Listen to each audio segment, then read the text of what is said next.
Hi friends, అందరికీ నమస్కారం. Welcome to our channel. మీరు ఎప్పటి నుంచో ఎదురు చూస్తున్న ఇండియా పోస్ట్ నుంచి జాబ్ నోటిఫికేషన్ వచ్చేసిందండి.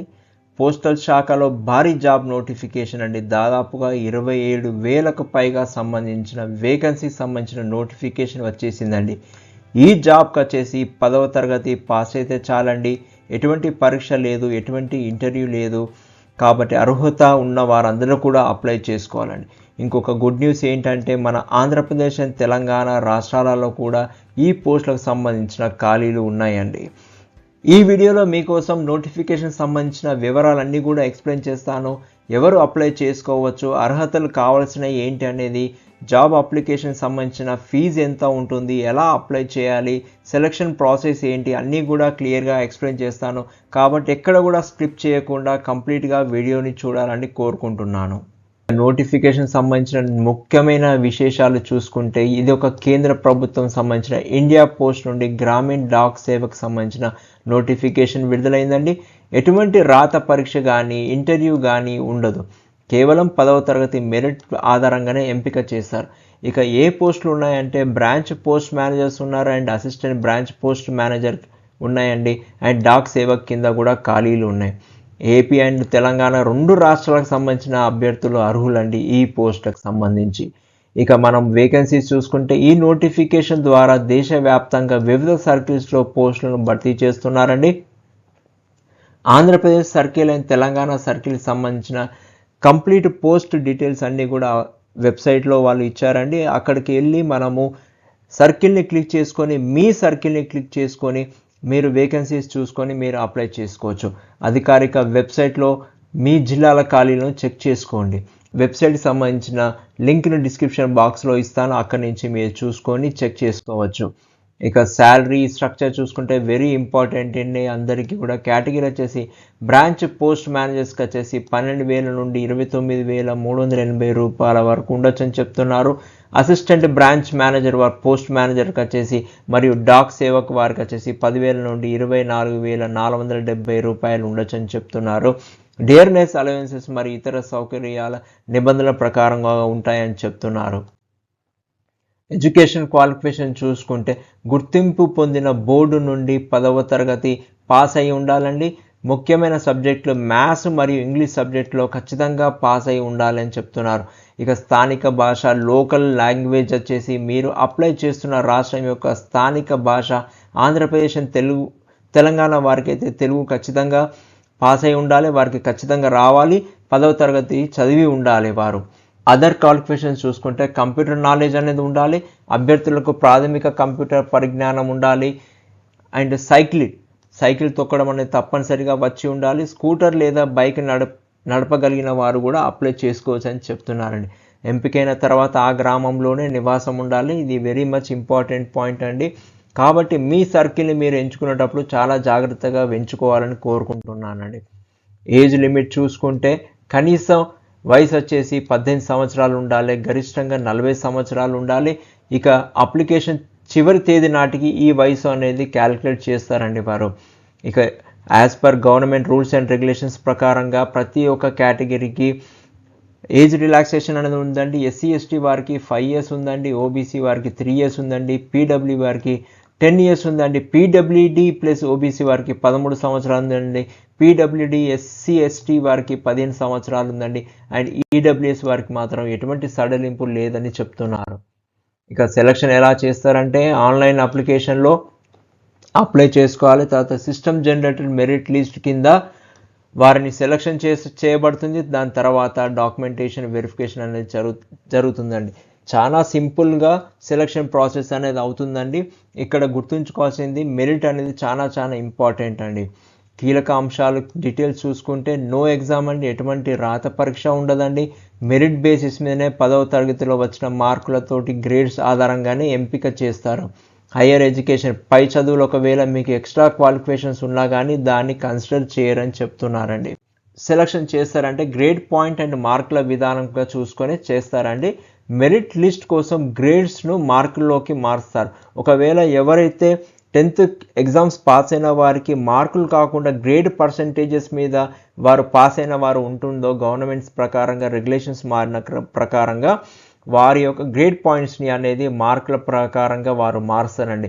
ఎగ్జాంపుల్ చూసుకుంటే ఒకవేళ మీకు 10 పాయింట్ గ్రేడ్ A1 వస్తే 10 into 9.5 కిందికి చూసుకొని అది 95 మార్క్స్ కింద క్యాలిక్యులేట్ చేస్తారు. ఈ 95 మార్క్స్ కానీ వీటినే మనల్ని కన్సిడర్ చేస్తారు వాళ్ళు మెరిట్ కింద లెక్కించేటప్పుడు. అప్లికేషన్లో కేవలం మీరు గ్రేడ్స్ మాత్రమే ఎంటర్ చేయాలి, సిస్టమ్ ఆటోమేటిక్గా దాన్ని కన్వర్ట్ చేసుకొని లెక్కించబడుతుందని చెప్తున్నారు. అప్లికేషన్ ఫీజు చూసుకుంటే అండి ఓబీసీ ఓసీ వారికి మరియు ఈడబ్ల్యూఎస్ వారికి మేల్ వారికి అయితే 100 రూపాయలు అనేది అప్లికేషన్ ఫీజు అనేది ఉంది. కాబట్టి అప్లికేషన్ అనేది ఎవరైతే అర్హులు అనుకుంటున్నారో 100 రూపీస్ తోటి వారు అప్లై చేయాలని కోరుకుంటున్నారు. ఇంట్రెస్ట్ ఉన్న వారందరూ కూడా ఫిమేల్కి SC ST PWD and trans women ఎవరైతే ఉన్నారో వారికి ఎటువంటి ఫీజు లేదని చెప్తున్నారు. ఫీజు పేమెంట్ అనేది కేవలం ఆన్లైన్లోనే చేయాలి. క్రెడిట్ కార్డ్ ద్వారా కానీ డెబిట్ కార్డ్ ద్వారా కానీ యూపీఐ నెట్ బ్యాంకింగ్ ద్వారానే ఫీజు పేమెంట్ అనేది జరగాలని చెప్తున్నారు. ఇక అప్లై చేసే విధానం చూసుకుంటే ఫస్ట్ స్టెప్ వచ్చేసి హౌ టు అప్లై. మనకు వెబ్సైట్ లింక్ ఉందండి. ఆ వెబ్సైట్ లింక్ని నేను క్లియర్గా డిస్క్రిప్షన్ బాక్స్లో ఇస్తాను. అక్కడికి వెళ్ళి మీరు క్లిక్ చేసుకొని మీరు అప్లికేషన్ అనేది ప్రాసెస్ స్టార్ట్ చేయాలి. పై వెబ్సైట్ని ఓపెన్ చేయండి, రిజిస్ట్రేషన్ చేసుకోవాలి. మొబైల్ నెంబర్ ఈమెయిల్ ఐడితో రిజిస్ట్రేషన్ చేసుకోవాలండి. మీరు రిజిస్ట్రేషన్ చేసుకునేటప్పుడు మీ మొబైల్ నెంబర్ అండ్ ఈమెయిల్ అనేది జాగ్రత్తగా ఇవ్వండి. Active mobile and active email ఐడిని ఇవ్వండి. ఎందుకంటే ఫర్దర్ కమ్యూనికేషన్స్ అనేది కూడా ఈ మొబైల్ నెంబర్కి అండ్ ఈమెయిల్ ఐడికే వస్తాయి. కాబట్టి ఇచ్చేటప్పుడు చాలా జాగ్రత్తగా ఇవ్వండి. అప్లికేషన్ ఫామ్ అనేది ఫిలప్ చేయాలి. 10వ తరగతి మెమో ప్రకారం వివరాలన్నీ కూడా నింపాలండి. ప్రిఫరెన్సెస్ వచ్చి మీకు నచ్చిన డివిజన్ మరియు పోస్ట్ ఆఫీస్లోనూ ఎంచుకోండి. మీరు అప్లికేషన్ నింపేటప్పుడు మీకు అక్కడ డివిజన్ అనేది ప్రిఫరెన్స్ వస్తుంది. మీ యొక్క ప్రిఫరెన్స్ ప్రకారంగా అక్కడ మీరు ఆ సర్కిల్ని డివిజన్ని మీరు సెలెక్ట్ చేసుకోవాలి అండి. ఇక అప్లోడ్ చేయాల్సిన డాక్యుమెంట్లు ఏమున్నాయంటే రిజిస్ట్రేషన్ చేసుకునేటప్పుడు మన యొక్క రీసెంట్ పాస్పోర్ట్ సైజ్ స్కాన్ చేసుకొని పెట్టుకునేటప్పుడు జేపీజీ జేపిగ్లోనే ఫార్మాట్లోనే పెట్టాలి. అది కూడా 30 KB నుంచి 100 KB సైజు వరకే ఉంచాలి. మ్యాక్సిమం సైజ్ ఎంతకంటే ఎక్కువ ఉంటే అది తీసుకోదని చెప్తున్నారు. సెల్ఫీలు లాంటివి కానీ ముఖం క్లియర్గా లేనటువంటి ఫోటోలు ఎటువంటివి పెట్టకూడదని చెప్తున్నారు. ఎందుకంటే రిజెక్ట్ అయ్యే ఛాన్సెస్ ఉన్నాయండి.